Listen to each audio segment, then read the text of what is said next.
Hello प्यारे बच्चों, चलिए आज की मैथ्स क्लास शुरू करते हैं। आप फटाफट से कॉपी पेन लेके बैठिए।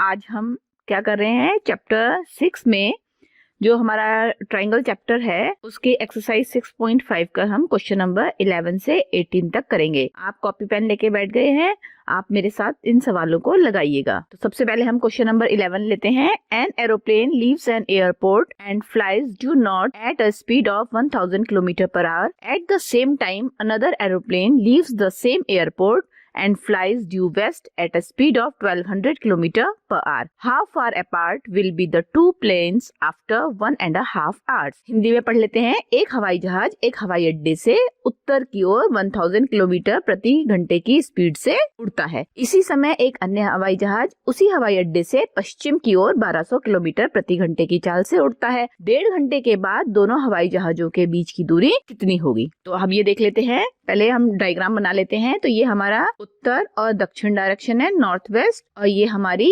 ईस्ट वेस्ट डायरेक्शन है, पूर्व पश्चिम। तो देखिए सबसे पहले क्या कह रहा है कि एक हवाई जहाज हवाई अड्डे से उत्तर नॉर्थ की ओर 1000 किलोमीटर प्रति घंटे से चल रहा है। नॉर्थ है तो नॉर्थ की डायरेक्शन में चल रहा है। तो ये हम मान लेते हैं कि ये हमारा एयरपोर्ट है। ये जो ए लिखा है मैंने, ये हमारा एयरपोर्ट है और यहाँ से ये नॉर्थ की तरफ ये पहला प्लेन उड़ रहा है। ये प्लेन है, ये ब्लू कलर का मैंने बनाया है। ये प्लेन उड़ रहा है नॉर्थ की तरफ, ठीक है, और इसकी स्पीड है 1000 किलोमीटर पर आवर। और ये इस पॉइंट पर पहुंच गया, बी पॉइंट पे पहुंच गया ये उड़ के।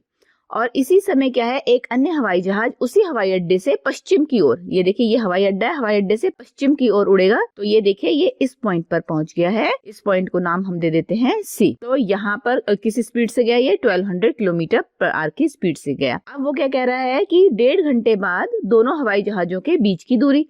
तो माना वो 1.5 घंटे बाद यहाँ पर पहला वाला जो हवाई जहाज है वो बी पॉइंट पे पहुंचा और 1.5 घंटे बाद दूसरा हवाई जहाज जो है वो सी पॉइंट पे पहुंचा। तो इन दोनों के बीच की दूरी क्या हो जाएगी, बीसी हो जाएगी। ये बीसी हमको फाइंड आउट करनी है। तो हम सॉल्व करना शुरू करते हैं। तो सबसे पहले हम लिख लेते हैं कि जो पहला एरोप्लेन है उसकी स्पीड कितनी है, S1 equal to 1000 kilometre per hour. ये देखिए क्वेश्चन में देख लीजिए। इसी प्रकार से जो दूसरा एरोप्लेन है उसकी स्पीड है 1200 किलोमीटर पर आवर। क्वेश्चन में यहाँ पे ये देख लीजिए, ये रहा। कितने टाइम उड़े वो दोनों एरोप्लेन, कितने टाइम तक के लिए उड़े हैं, 1.5 आवर्स के लिए। तो इसको सॉल्व कर दिया, 2 1 2 एंड 1 3 3/2 आवर्स के लिए उड़े। अब हमें निकालनी है डिस्टेंस। तो डिस्टेंस स्पीड में क्या रिलेशन है, तो स्पीड इक्वल टू होता है डिस्टेंस अपॉन टाइम। तो यहाँ से हम डिस्टेंस निकाल लेंगे। डिस्टेंस हो जाएगा स्पीड इनटू टाइम। अगर हम स्पीड को टाइम से मल्टीप्लाई कर देते हैं तो हमारे डिस्टेंस आ जाएगी। तो अब हम दोनों एरोप्लेन के लिए अलग अलग डिस्टेंस निकाल लेते हैं। तो पहले एरोप्लेन के लिए हमारी डिस्टेंस D1 हो जाएगी। तो D1 हो जाएगी पहले एरोप्लेन की स्पीड इनटू टाइम। तो S1 इनटू टाइम। तो S1 यहाँ पे देखिए 1000 किलोमीटर पर आ रहा है, लिख लीजिए 1000 इंटू टाइम, ये 3/2 लिख लीजिए। सॉल्व कर लिया हमने, ये आ गया 1500 किलोमीटर पर आवर। अब इसी प्रकार से जो दूसरा एरोप्लेन है उसके लिए क्या हो जाएगा formula, distance equal to speed into time. तो ये दूसरे एरोप्लेन के लिए हमने D2 लिख लिया, D2 equal to S2 into time. अगले पेज में लेके चलते हैं हम। तो हमने जो निकाली थी पहले एरोप्लेन की डिस्टेंस 1500 किलोमीटर, अब दूसरे की निकाल लेते हैं फॉर्मूला। ये हमने यहाँ पे भी लिख लिया। अब वैल्यू लिख लेते हैं। तो दूसरे एरोप्लेन की स्पीड 1200 है, टाइम सेम है 3/2। सॉल्व कर लिया इसको। तो ये सॉल्व करके आ गया आपका, देखो 2 6 12, तो 600 इंटू 3 मतलब 1800 किलोमीटर। तो D1 D2 कितना हो गया, 1500 और 1800 यहाँ डायग्राम में शो कर देते हैं। तो ये पहला एरोप्लेन है। तो ए पॉइंट से एरोप्लेन बी पॉइंट तक पहुंचा तो कितनी डिस्टेंस हुई, 1500 किलोमीटर। और इसी प्रकार से जो दूसरा एरोप्लेन है वो ए पॉइंट से सी पॉइंट पे पहुंच गया और कितनी डिस्टेंस कवर की उसने, 1800 किलोमीटर। अब हमें निकालना है BC। तो ये देखिए ये हमारा राइट एंगल ट्राइंगल बन रहा है ABC। तो आपको पता है कि राइट एंगल ट्राइंगल में हमें कौन सा फॉर्मूला लगाना होता है, पाइथागोरस थ्योरम लगानी होती है। ये देखिए पाइथागोरस थ्योरम होती है hypotenuse square equal to P square plus B square, perpendicular का स्क्वायर प्लस बेस का स्क्वायर। तो ये फॉर्मूला हम यहाँ पे लगाएंगे। तो यहाँ पर 1500 परपेंडिकुलर है और 1800 हमारा बेस है और हमें हाइपोटेन्यूज या कर्ण हमें फाइंड आउट करना है। तो लिख लीजिए। तो BC स्क्वायर इक्वल टू हो गया हमारा AB square plus AC square. Value substitute की, 1500 स्क्वायर प्लस 1800 स्क्वायर। 1500 का स्क्वायर किया तो कितना आया, 15 15 जा 225 और 2 0 है तो स्क्वायर होके 4 0 आ गए, ठीक है। इसी प्रकार से 1800 का स्क्वायर करके ये आ गया 324 और इसके आगे ये 4 zeros आ गए। इन दोनों को ऐड कर लिया तो ये आपकी वैल्यू आ गई BC स्क्वायर की। हमें निकालना है BC। हम इसके फैक्टर कर लेते हैं। तो मैंने ये इसके फैक्टर निकाल लिए हैं एलसीएम मेथड से, जैसे एलसीएम करते हैं ना उसी प्रकार से हम यहाँ इसके फैक्टर निकाल लेंगे। अब हमें बीसी की वैल्यू निकालनी है, तो स्क्वायर घटाएंगे तो स्क्वायर दूसरी जगह कहाँ चला जाएगा, स्क्वायर रूट में चला जाएगा। अब स्क्वायर रूट निकालने में आपको पता है कि पेयरिंग होती है, तो यहाँ पे देखिए 100 100 है तो एक 100 बाहर आ जाएगा, और 9 का स्क्वायर रूट 3 होता है, 3 3 9 तो एक 3 बाहर आ जाएगा। तो 3 into 100 into under root 61 as such रह जाएगा, क्योंकि 61 का स्क्वायर रूट नहीं निकलता। तो ये वैल्यू आ गई आपकी 300 इंटू अंडर रूट 61 किलोमीटर। ये आ गई आपकी बीसी की वैल्यू। यही हमें निकालनी थी कि 1.5 घंटे बाद दोनों एयर जो प्लेन्स है उनके बीच की डिस्टेंस कितनी होगी, 300 under root 61 kilometre. Next question लेते हैं। Next question number 12। Two poles of height 6 metre and 11 metre stand on a plane ground. If the distance between the feet of the poles is 12 meter, find the distance between their tops. दो खंबे जिनकी ऊंचाइयां 6 metre और 11 metre हैं और ये समतल भूमि पर खड़े हैं। यदि इनके निचले सिरों के बीच की दूरी 12 मीटर हो तो इनके ऊपरी सिरों के बीच की दूरी ज्ञात कीजिए। अब हम डायग्राम बनाते हैं। तो पहले हम देखते हैं कि हमें दिया क्या है कि एक पोल 6 मीटर का है और दूसरा पोल 11 मीटर का है। ये दो हमें पोल दिए हुए हैं। तो यहाँ पर ये हमने ग्राउंड ले लिया। ये जो ब्लैक लाइन आपको नजर आ रही है ये ग्राउंड है। इस ग्राउंड पे दो पोल खड़े हैं। एक पोल हमारा ए बी है जो 6 मीटर का है, और जो दूसरा पोल है वो सी डी वो हमारा 11 मीटर का है। अब इसके बाद क्या कह रहा है, यदि इनके निचले सिरों के बीच की दूरी 12 मीटर हो, ये जो बी डी है, distance between poles B D equal to 12 metre, तो यहाँ पे हम शो कर देते हैं बी डी हमारा 12 मीटर है। The distance between the tops of the poles, जो टॉप है पोल्स के देखिए ए और इनके बीच की डिस्टेंस हमें फाइंड आउट करनी है। ये देखिए ये AC हमको निकालना है। तो अब हमें इसमें क्या करना पड़ेगा, कंस्ट्रक्शन करनी पड़ेगी AC निकालने के लिए। तो हम क्या करेंगे कि हम A से एक परपेंडिकुलर डालेंगे CD पर। ये जो CD लाइन है इस पर हम A से एक परपेंडिकुलर डालेंगे AE। ये लीजिए हमने ये डाल लिया, AE हमारा परपेंडिकुलर हो गया। अब देखिए कि जो AE है वो हमारा CD पे परपेंडिकुलर है, इसलिए जो BD और AE है वो हमारे आपस में पैरेलल हो जाएंगे। अब पैरेलल होने से हमारा क्या होएगा कि जो ये AE है वो हमारा BD के बराबर हो जाएगा। BD अगर 12 है तो AE भी हमारा 12 हो जाएगा, ठीक है। और उसके बाद क्योंकि AB हमारा 6 मीटर है तो इसलिए हमारा जो ED होगा वो भी हमारा कितना हो जाएगा, 6 मीटर। D हमारा यहाँ पे 6 मीटर हो गया। अब देखिए ये टोटल लाइन 11 है। DC हमारी 11 मीटर की है और उसमें से DE हमारी 6 मीटर होगी, तो रिमेनिंग हमारा कितना बचा, रिमेनिंग हमारा बचा इस टोटल 11 में से अगर मैं ये 6 को हटा दूं तो हमारी CE की लेंथ आ जाएगी, कितनी आ गई, 5 मीटर। तो यहाँ पे हम लिख दें 5 मीटर। अब देखिए ACE हमारा एक राइट एंगल ट्राइंगल बन रहा है और हमें AC निकालना है। तो E पे राइट एंगल है तो इसका मतलब AC हमारा हाइपोटेन्यूज कर्ण है। हमें कर्ण निकालना है तो हमें क्या, पाइथागोरस थ्योरम लगानी पड़ेगी। तो हम अगले पेज पे चलते हैं। ये हमारा डायग्राम हो गया। अब हम ट्राइंगल AEC लेंगे जो हमारा राइट एंगल ट्राइंगल है। इसमें पाइथागोरस थ्योरम लगेगी, h² equal to p² plus b²। तो यहाँ पर क्या हो जाएगा, AC² equal to CE² plus AE²। जो वैल्यू गिवन है वो इसमें सब्स्टिट्यूट कर देते हैं। CE हमारा 5 है तो ये हो गया 5 का स्क्वायर प्लस 12 का स्क्वायर, 25 प्लस 144, सॉल्व करके 169। अब AC निकालना है तो इसका मतलब स्क्वायर दूसरी साइड जाएगा तो स्क्वायर रूट हो जाएगा, हो गया अंडर रूट 169 और इसकी वैल्यू आती है 13। तो इसका मतलब हमारी जो AC है उसकी लेंथ कितनी आई, 13 मीटर आई। तो the distance between the tops of poles, खंभों के ऊपरी सिरों के बीच की दूरी 13 मीटर है। अब हम नेक्स्ट क्वेश्चन लेते हैं। Question number 13। D and E are points on sides CA and CB respectively of a triangle ABC right angled at C. Prove that AE² plus BD² equal to AB² plus DE²। एक त्रिभुज ABC जिसका कोण C समकोण है, कोण C कैसा है, right angle है, कि भुजाओं CA और CB पर क्रमशः बिंदु D और E स्थित है और आपको ये प्रूव करना है कि AE² प्लस BD² जो है वो AB² प्लस DE² के बराबर है। तो सबसे पहले हमें क्या क्या दिया हुआ है वो लिखते हैं। हमें दिया हुआ है कि राइट एंगल ट्राइंगल ABC है जो C पर 90 डिग्री है, समकोण है। हम यहाँ पर बना लेते हैं, ये हमारा राइट एंगल ट्राइंगल है जो C पर क्या है, समकोण है। अब जो भुजा CA और CB है ये हमारी, ये है CA और ये CB जो साइड है, इसमें बिंदु डी और ई है, ये हमने बिंदु डी ई बना लिए हैं। अब हमें सिद्ध क्या करना है कि ये जो लाइन है A E square plus B D square equal to A B square plus D E square, ये प्रूव करने हैं। तो हमने इन लाइंस को आपस में ये जोड़ लिया है, ठीक हो गया। अब हम प्रूफ करना शुरू करते हैं। तो हम सबसे पहले राइट एंगल ट्राइंगल लेंगे, कौन सा, ट्राइंगल एबीसी, ये जो हमारा बिग ट्राइंगल है वो लेंगे हम। ये देखिए ये वाला ट्राइंगल लेंगे। तो इसमें हम पाइथागोरस थ्योरम लगा लेते हैं, H square equal to P square plus B square. तो एंगल सी हमारा 90 डिग्री है, इसका मतलब ए बी हमारा हाइपोटेन्यूज एच हो गया।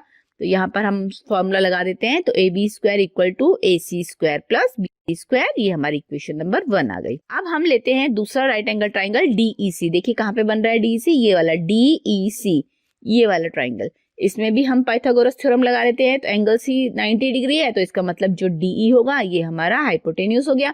तो DE square equal to DC square plus EC square, ये हमारी इक्वेशन नंबर 2 हो गई।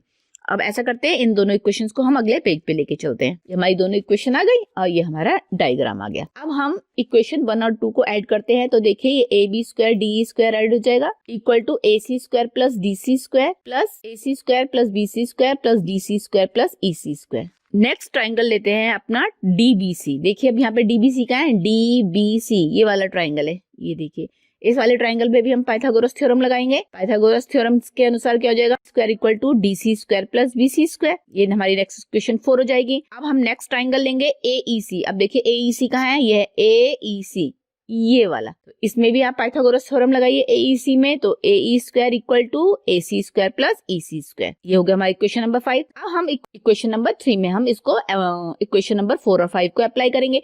तो देखिए ये जो रेड लाइन से लिखा है B C square plus D C square, equation number 4 देखिए B C square plus D C square को मैं क्या लिख सकती हूँ, बी डी स्क्वायर लिख सकती हूँ। तो इस B C square plus D C square की जगह मैं बी डी स्क्वायर लिख दूंगी। और देखिए इक्वेशन नंबर 5 देखिए ए C square plus E C square, देखो ब्लू कलर में जो लिखा है, तो वही देखिए आप इक्वेशन नंबर 3 में ब्लू कलर से ए C square plus E C square, इन दोनों की जगह मैं क्या लिख सकती हूँ, ए ई स्क्वायर लिख सकती हूँ। तो अप्लाई कर दूं, तो यहाँ पर मैंने अप्लाई कर दिया, A square plus B C square plus D C square plus इस इक्वेशन को ले लिया मैंने, इक्वेशन नंबर 3 को दोबारा से ले लिया, अब इसमें लिख दिया मैंने। तो A C square plus E C square की जगह मैंने ए ई स्क्वायर ले लिया और B C square plus D C square की जगह बी डी स्क्वायर ले लिया, और यही मुझको प्रूव करना था। आपको समझ में आ गया होगा। तो अब हम अगला क्वेश्चन लेते हैं। हमारा अगला क्वेश्चन है 14। The perpendicular from A on side BC of a triangle ABC intersects BC at D such that DB equal to thrice of CD. Prove that twice of AB square equal to twice of AC square plus BC square. किसी त्रिभुज ABC के शीर्ष A से भुजा BC पर डाला गया लंब AC को बिंदु D पर इस प्रकार प्रतिच्छेद करता है कि DB equal to thrice of CD. और सिद्ध कीजिए कि twice of AB square equal to twice of AC square plus BC square. तो सबसे पहले हम लिखते हैं हमें क्या, हमें दिया हुआ है ट्राइंगल ABC, ये हमने बना लिया ट्राइंगल ABC।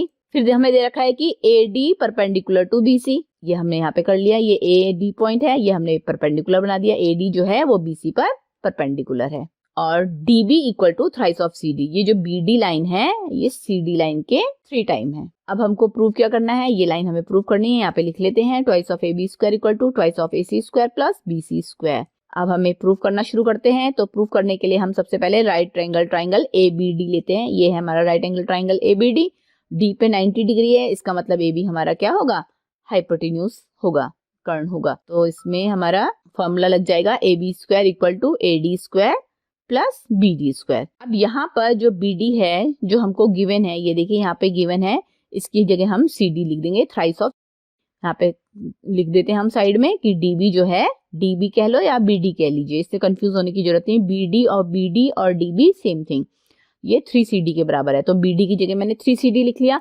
सॉल्व किया इसको, तो यहाँ पर आ गया स्क्वायर प्लस 9CD स्क्वायर, ये मेरी इक्वेशन नंबर 1 हो गई। अब मैंने राइट एंगल ट्राइंगल ACD लिया, ये है ACD, यहाँ पर भी हम पाइथागोरस थ्योरम लगा देंगे। तो यहाँ से क्या हो गया, AC square equal to AD square plus CD square. यहाँ से मैंने क्या किया कि AD की वैल्यू निकाल ली, तो AD square equal to AC square minus CD square, ये इक्वेशन नंबर 2 हो गई। अब इन दोनों इक्वेशन को अगले पेज में लेके चलते हैं। ये मैंने दोनों इक्वेशन ले ली है, ये मैंने डायग्राम भी ले लिया है, और यहाँ पर मैंने ये भी लिख लिया कि हमको प्रूफ क्या करना है ताकि हमें याद रहे। अब हम क्या करते हैं की जो वैल्यू निकली ए डी स्क्वायर में, इक्वेशन नंबर 2 से जो हमारी ए डी स्क्वायर की वैल्यू निकली उसे हम इक्वेशन नंबर 1 में सब्स्टिट्यूट कर देते हैं। तो हमने इक्वेशन 1 ली है, A B square equal to A D square की जगह A C square minus C D square substitute कर दिया, plus 9 C D square as such आ गया, सॉल्व करके आ गया A C square plus A square, ये 9 सी डी है, 9 सी डी स्क्वायर, ये माइनस सी डी स्क्वायर, तो ये सब्ट्रैक्ट हो जाएगा, तो 8 सी डी स्क्वायर आ गया। अब पूरी इक्वेशन को 2 से मल्टीप्लाई कर दीजिए, तो आ गया twice of A B square equal to twice of A C square plus 16 C D square. तो अब मुझे देखिए प्रूव क्या करना है, twice of A B square equal to twice of A C square plus B C square.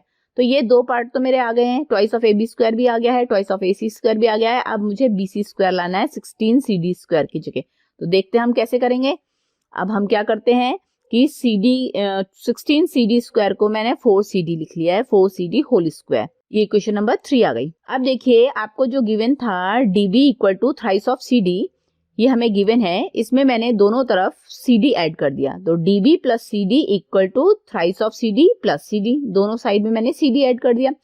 अब आप figure में आइए, फिगर में देखिए B D plus C D कितना है, ये है आपका बी डी और ये है आपका सी। तो B D plus C D को मैं बी सी लिख सकती हूँ, तो मैंने यहाँ पे बी सी लिख लिया। ये देखिए ये है डी सी और ये है आपका बी डी, तो D C plus B D कितने के बराबर हो गया, बी सी के बराबर हो गया, तो मैंने यहाँ पे बी सी लिख लिया, तो B C equal to 4 C D के बराबर आ गया।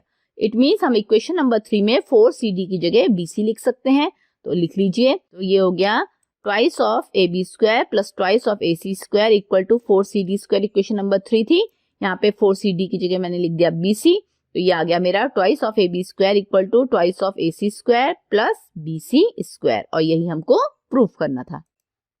अब हम नेक्स्ट क्वेश्चन लेते हैं, question number 15। In an equilateral triangle ABC, D is a point on side BC such that BD equal to 1/3 of BC, और आपको प्रूव करना है 9AD square equal to 7AB square. किसी समबाहु त्रिभुज की भुजा BC पर बिंदु D इस प्रकार स्थित है कि BD equal to 1/3 of BC। सिद्ध कीजिए कि 9AD square equal to 7AB square. तो हमको क्या क्या दिया हुआ है, एक इक्विलेटरल ट्राइंगल ABC दिया हुआ है, ये रहा। इसके बाद हमें दे रखा है कि D एक पॉइंट है इस तरह से कि जो BD है यहाँ पर वो 1/3 ऑफ BC है।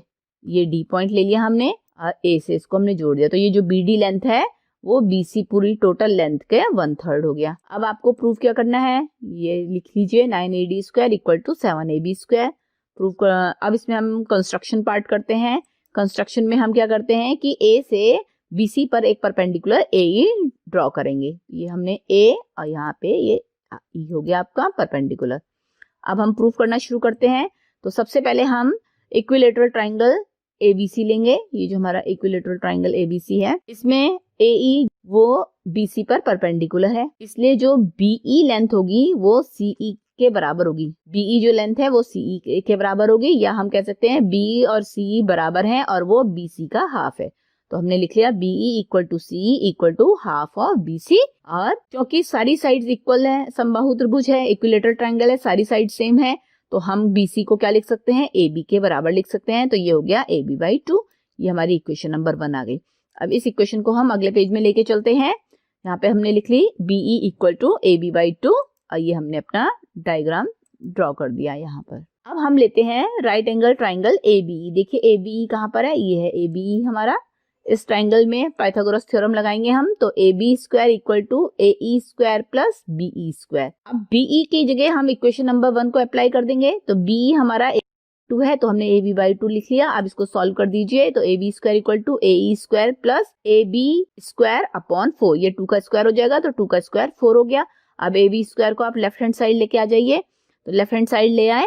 अब इसको सॉल्व कर दीजिए, 4 1 जा 4 माइनस 1, तो ये हो गया आपका 3AB square upon 4 equal to AE square. ये हमारी इक्वेशन नंबर 2 आ गई। अब हम राइट एंगल ट्राइंगल ADE लेते हैं। देखिए कहाँ पर है ADE, ये रहा हमारा ADE।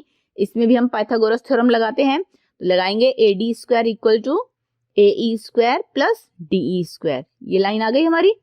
अब यहाँ पर हम AE निकाल लेंगे, तो AE square equal to AD square minus DE square. DE को आप लेफ्ट हैंड साइड ले जा लीजिए, तो ये हो गया AD square minus DE square. अब इक्वेशन नंबर 2 यूज कर लेते हैं। AE की जगह AE स्क्वायर की जगह हम यहाँ से इक्वेशन नंबर 2 से वैल्यू सब्स्टिट्यूट कर लेते हैं। तो लिख दीजिए thrice of AB square upon 4 equal to AD square minus DE square.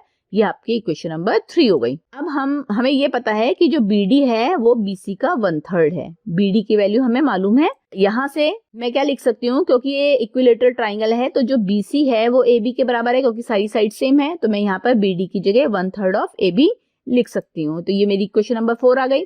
अब मुझे निकालनी है DE की वैल्यू। यहाँ पे आइए डायग्राम में देखिए, ये जो DE है, DE कितने के बराबर होगा, BE। इस पूरी लाइन में से BE में से अगर मैं इस BD को सब्ट्रैक्ट कर दूं तो मेरे पास ये DE बच जाएगा। तो BE माइनस BD हो गया। तो यहाँ से DE कितना हो गया, BE कितना है देखिए, BE इक्वेशन नंबर 1 से सब्स्टिट्यूट कर दें AB/2 minus BD equation number 1 से सब्स्टिट्यूट कर दीजिए AB/3। अब इसे सॉल्व कर दीजिए। तो सॉल्व कैसे हो जाएगा, LCM हो गया 6, 2 3 3AB हो गया, और माइनस 3 2 जा 6 और 2 इंटू AB ये आ गया। यहाँ से हो गया सॉल्व करके AB/6 मीन्स DE की वैल्यू हमारी आ गई AB/6 इक्वेशन नंबर 5। अब इसको हम अगले पेज में लेके चलते हैं। तो ये हमारी इक्वेशन नंबर 3 थी, thrice of AB square upon 4 equal to AD square minus DE square. और अभी हमारी इक्वेशन नंबर 5 क्या निकली, DE की वैल्यू निकली AB/6। अब इस DE की वैल्यू को मैं इक्वेशन नंबर 3 में अप्लाई कर दूंगी। तो DE की जगह मैंने AB/6 लिख लिया। तो अब इसे सॉल्व कर दीजिए। तो ये हो गया thrice of AB square upon 4 equal to AD square minus AB square upon 6 का स्क्वायर कितना हो गया, 36। अब AB स्क्वायर वाली जो टर्म है इनको एक तरफ ले आते हैं, लेफ्ट हैंड साइड लेके चलते हैं। तो ये हो गया आपका 3/4 AB square plus AB square by 36 equal to AD square. अब इसको सॉल्व करने के लिए हमें क्या करना पड़ेगा, LCM लेना पड़ेगा। LCM ले लिया, 36 आ गया, 4 9 जा 30 और 9 3 जा 27। तो ये आ गया 27 AB square plus as such 36 1 जा 36 और 1 इंटू AB स्क्वायर आ गया। अब ये कितना हो गया, 27 और 1 28, AB स्क्वायर ऐड हो जाएगा। तो ये हो गया 28 AB square equal to 36 AD square. अब इसके भी यहाँ पे फैक्टर कर देते हैं हम। तो ये हो गया 4 इंटू 7 AB स्क्वायर, 28 को हम 4 इंटू 7 लिख सकते हैं और 36 को 4 इंटू 9 लिख सकते हैं। अब 4 से 4 कैंसिल हो गया, तो यहाँ पे क्या बचा आपका 7 AB square equal to 9 AD square, और यही हमको प्रूव करना था। अब हम नेक्स्ट क्वेश्चन पे चलते हैं, question number 16। In an equilateral triangle, prove that 3 times the square of one side is equal to 4 times the square of one of its altitudes. किसी समबाहु त्रिभुज में सिद्ध कीजिए कि उसकी एक भुजा के वर्ग का तिगुना उसके एक शीर्ष लंब के वर्ग के 4 गुने के बराबर होता है। तो ये हमारा देखिए इक्विलेटरल ट्राइंगल है, समबाहु त्रिभुज है। अब इसमें हमें क्या प्रूव करना है कि किसी एक भुजा का वर्ग, तो कोई सी भी भुजा ये ले लें हम, अगर तो AB स्क्वायर ले लेते हैं, किसी भी एक भुजा का वर्ग का तिगुना उसके एक शीर्ष लंब किसे बोलते हैं, ऑल्टीट्यूड किसे बोलते हैं, AD को। A से जो हमने परपेंडिकुलर डाला है उसे हम ऑल्टीट्यूड बोलते हैं। तो क्योंकि यहाँ पे ये हमारा इक्विलेटरल ट्राइंगल है, तो इक्विलेटरल ट्राइंगल होने से क्या हो जाएगा, जो जितना BD होगा उतना ही CD होगा, या हम कह सकते हैं BD equal to CD equal to BC का हाफ। अब हम लिख लेते हैं हमें क्या क्या दिया है। गिवन है इक्विलेटरल ट्राइंगल ABC, समबाहु त्रिभुज ABC दिया हुआ है, और AD ऑल्टीट्यूड शीर्ष लंब दिया हुआ है। ठीक है, शीर्ष लंब है तो ये दोनों क्या होंगे, 90 डिग्री के होंगे। हमें प्रूफ क्या करना है, प्रूफ ये करना है कि 3 times the square of one side, किसी एक साइड के स्क्वायर का 3 टाइम्स जो है वो 4 times the square of one of its altitude. यहाँ पे लिख लेते हैं 3 times of a side AB ले ली, 3 टाइम्स, ये है 3 times the square of one of its side is equal to 4 times the square of one of its altitudes. तो ये हमको प्रूव करना है, अल्टीट्यूड यहाँ पे AD है। तो अब हम प्रूव करना शुरू करते हैं। तो क्योंकि ये इक्विलेटरल ट्राइंगल है तो इसलिए इसकी सारी साइड्स क्या होंगी, हमारी इक्वल होंगी। AB BC CA सब 2A मान लिया, तो सारी साइड्स 2A हो गई। तो AD हमारा ऑल्टीट्यूड है, तो ये हमारे ये जो BC लाइन है इसको 2 इक्वल पार्ट में डिवाइड करेगी, तो BD जो होगा वो भी A होगा और CD भी हमारा A के बराबर होगा। यहाँ पे मैंने लिख लिया है। अब राइट एंगल ट्राइंगल लेंगे ABD, तो उसमें हम पाइथागोरस थ्योरम लगाएंगे। तो ये है ABD, ये वाला ट्राइंगल, पाइथागोरस थ्योरम लगाएंगे तो AB square equal to AD square plus BD square हो गया। यहाँ से हम AB square minus BD square निकालेंगे तो हमारी AD स्क्वायर की वैल्यू आ गई। नेक्स्ट पेज में लेके चलते हैं। तो ये हमारा आ गया AB square minus BD square equal to AD square. अब AB हमारा 2A के बराबर है, BD हमारा A के बराबर है, तो वैल्यू सब्स्टिट्यूट कर दी, तो 4A square minus A square equal to AD square, और हमारी AD स्क्वायर की value thrice of A square के बराबर आ गई। अब यहाँ पर देखिए कि चूंकि हमारा जो ए बी है वो 2a के बराबर है। अब यहाँ पर अगर ए बी बाई 2 निकालूंगी तो वो a के बराबर हो जाएगा। तो यहाँ पर मैं क्या a की जगह ab बाई 2 लिख सकती हूँ? Yes, I can write it. तो मैंने लिख लिया a की जगह, स्मॉल a की जगह लिख दिया मैंने ab बाई 2 और स्क्वायर एज सच। अब इसको सॉल्व कर दिया तो ये आ गया 3 और नीचे हमारा 2 का स्क्वायर है, 2 का स्क्वायर मीन्स 4, तो ये हो गया 3 बाई 4 ab स्क्वायर। अब 4 को दूसरी साइड ले गए तो 4 of ad square equal to thrice of ab square, और यही हमको प्रूव करना था। अब हमारा लास्ट सेगमेंट आ गया होम असाइनमेंट। इसमें मैंने आपको क्वेश्चन नंबर 17 दिया है करने के लिए। Tick the correct answer and justify in triangle ABC AB equal to 6√3 centimetre, AC equal to 12 centimetre and BC equal to 6 centimetre. The angle B is 120 degree, 60 degree, 90 degree, 45 degree. सही उत्तर चुनकर उसका औचित्य दीजिए। त्रिभुज ABC में AB 6√3 centimetre है, AC 12 centimetre है और BC 6 सेंटीमीटर है, कोण भी है। तो इसमें बच्चों आपको क्या करना है कि मैंने जो 5 में जो मैंने पहला क्वेश्चन करके बताया था आपको, ये उसी तरह से है। इसमें जो लॉन्गेस्ट साइड है उसको आप हाइपोटेन्यूस मान के चलेंगे और तब इसमें आप पाइथागोरस थ्योरम लगाएंगे। अगर वो अप्लाई है तो इसका मतलब एंगल बी जो होगा वो 90 डिग्री होगा।